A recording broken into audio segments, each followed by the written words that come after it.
Well. Hello? Hello? Who's there? What are you lot doing here? Toys, you say? You're here to find out more about toys? Well, I don't know about that. Where's the team from the Amelia? Aren't they supposed to be doing this sort of thing? What a lazy lot. Oh well, seeing as I'm here, and they're nowhere to be seen, why don't I show you some of my favourite toys in the collection of the Amelia? Who better to show you toys than a marvellous toy like me? Come on then, don't dilly-dally about. Let's get going. Let me introduce you to some of my friends.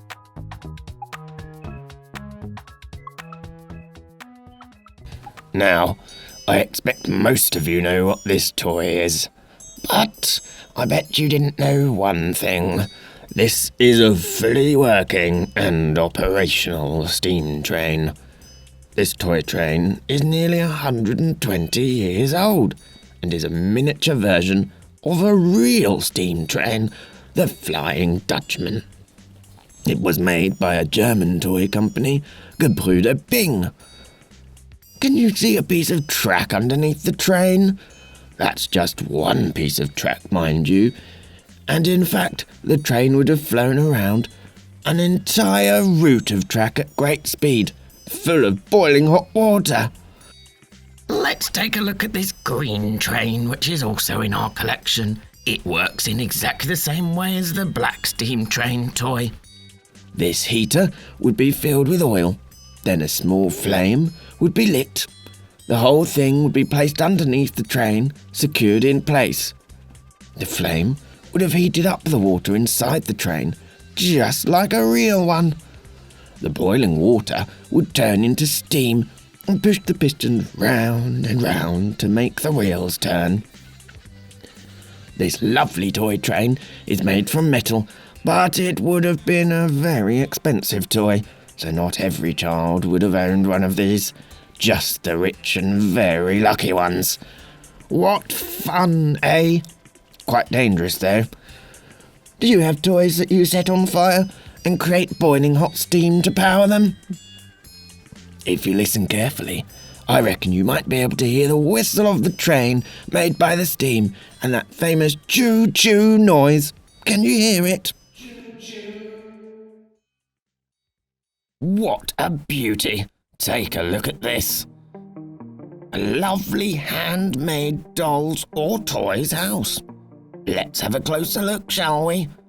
Wallpaper, curtains, tables, chairs, plates, it's all there, isn't it? But it's not until we really start to look that you might be able to notice what some of the things are actually made of. A lid of a jam jar? What on earth could those be? It's always puzzled me. When I've looked at this item before, I've thought, what might they be? Maybe plastic lids from toothpastes? Sorry, I didn't quite catch that. Make sure you tell someone what you think it is. Speak up, young'uns. My hearing isn't what it used to be. I've been told as well as lids. This house is made from cardboard, paper, fabric, plastic and paint. And living in this beautiful house? Why, it's the Mouse family. What do you think they've been up to? Maybe they're cooking in the kitchen or getting ready for a nice long sleep in their cosy bed. Would you like to live in a house like this? I certainly would. Such a shame that I'm far too big for it. Perhaps you could make a house for some mice, or maybe even some other toys that you have. And what's next to look at then? Oh yes, let me introduce you to some of my closest and dearest friends. Did you know there are over 3,000 toys in the collection of the Amelia, and some of them, like me, are soft and cuddly? Well, sort of. They're actually made from a range of materials, but usually we're made of fabric with a soft, furry fur. And long before soft toys were stuffed with nice fluffy innards, these toys are stuffed with straw. That's why some of them. Sometimes they look a bit stiff and may feel a little harder than the soft toys made these days. But hey, don't knock it until you've tried it. I'm stuffed full of straw myself, and I dare say it's helped me to stay in shape, particularly when I do a lot of sleeping these days and not as much adventuring as I used to. And this one, Felix is his name. And do you know he was made in 1921, 100 years ago? He's based on a cartoon character created during the silent film era, when films didn't have any sound. Do you recognise him at all? You might have seen him appear in a few cartoons and films. Ah, this is an interesting one indeed. And before you say, "That's not a toy, Squeakin," let me explain a bit about it. Now, like me, I'm sure that lots of you absolutely love to collect treasures when you're out and about on your adventures. Acorns are my favourite. This box is called a Vasculum, which sounds like an unusual word, but it's borrowed from the Latin language and means small vessel or small container. Which makes sense, as this would be used by children to carry all of their precious treasures in. What sort of treasures, you say? Well, things like leaves, stones, pine cones, parts of plants, feathers, all sorts of fascinating things found in nature. And would you believe it? Sometimes children would even put live creatures in the Vasculum and take them home to keep them as pets. During the Victorian era, when this Vasculum was made, there was a big craze for learning about plants and animals, and Vasculums, like this one, were a very desirable thing to own. The Vasculum is made from metal and has been painted green. It's also got a lovely drawing on the front showing some young'uns out in nature collecting their treasures. This metal box has a wonderful flap. Let's have a look at it when it opens, shall we?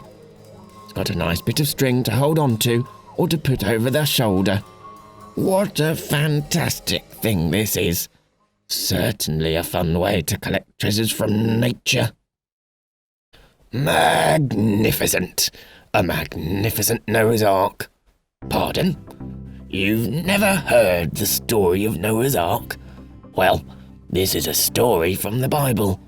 It was said that to get away from a big flood, a man named Noah gathered up 2 of every kind of animal and put them all on a big boat. Noah's Arks have always been very popular, and we have 9 different examples of Noah's Ark toys in our collection. And do you know what this beautiful one is made from? Straw! More straw. Well, instead of being stuffed inside, the straw was used in a very different way to make this. This Noah's Ark was made by soldiers who were prisoners of war. They made this about 1820. Locked up in prison, the soldiers would have spent their time making this Noah's Ark to keep themselves busy and to pass the time. It's why it's made from straw, a material that they would have been able to find and use in prison. It's thought the animals were made a little time after the Noah's Ark. They are made from wood and painted in lovely bright colours. 2 of every single kind. Just imagine all the games and stories you could create with this beautiful toy. Now, here's a question for you. When are you allowed to play with your toys? Every day? Whenever you want? Well, aren't you lucky? Some children, when this toy was made, were not allowed to play with their toys on a Sunday. Sundays were kept as a special day for going to church and for learning about the Christian religion. But Noah's Ark toys were slightly different, and they may have been able to play with them on a Sunday because the thought was that children would still have been learning about the Bible through playing with the toy. How times change, eh? Right, where was I? I got a bit carried away there with all those wonderful animals. Well, excellent stuff.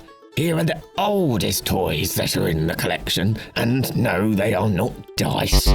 These, my friends, are called 5 stones, and are a deceptively tricky but very fun game. They've been called many things throughout their lifetime. Bones, stones, throwing stones, and the aim of the game is simple. First, you take the stones in the palm of your hand, then you throw them up in the air, and finally, you have to try and catch them on the back of your hand. You see those markings? Well, different sets of 5 stones have different markings, and you'd keep a tally and take your score and try and beat your friends. Sounds easy, doesn't it? But let this old bear tell you, it's harder than it looks. This game has been knocking around for years, way back to the Roman times, I've heard. It's great because you don't need any fancy tools or expensive equipment. It can be played with 5 stones, or bits of wood, or bits of old bone, hence the names. Oh, you can't beat the classics sometimes, can you?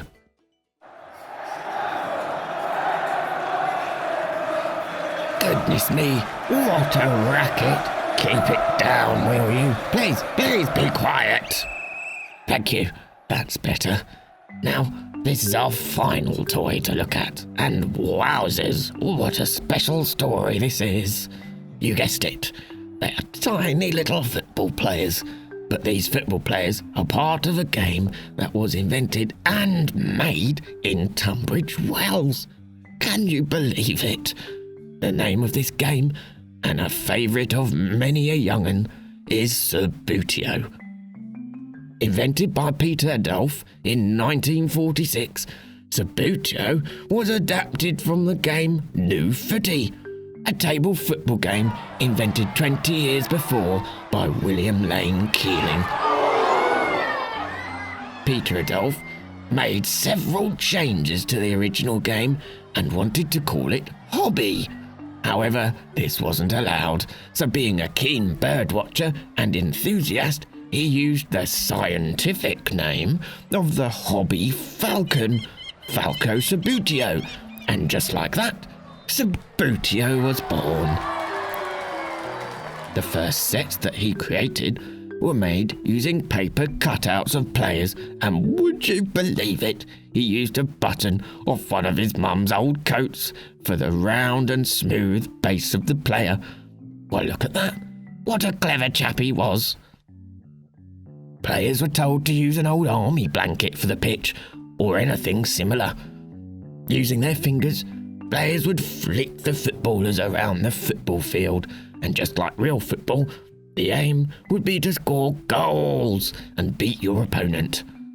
The game developed, and eventually, the footballers were made of plastic, like everything else these days, eh? The figurines were all hand-painted by Tunbridge Wells residents, with the plain figurines delivered to homes. They were painted and collected again, ready to be sold to customers. Subbuteo grew in popularity, and there were special edition pitches, miniature goals, World Cup editions, stadiums full of football fans in miniature, and not forgetting the famous tournaments that still take place to this day. What a fascinating toy, eh? I've heard that it's making a bit of a comeback. Ask your adults if they remember this game. I bet they do. And they might even have a set of their very own, gathering dust in the loft or under the bed. Well, that has worn me out. Time for a lay down, I think.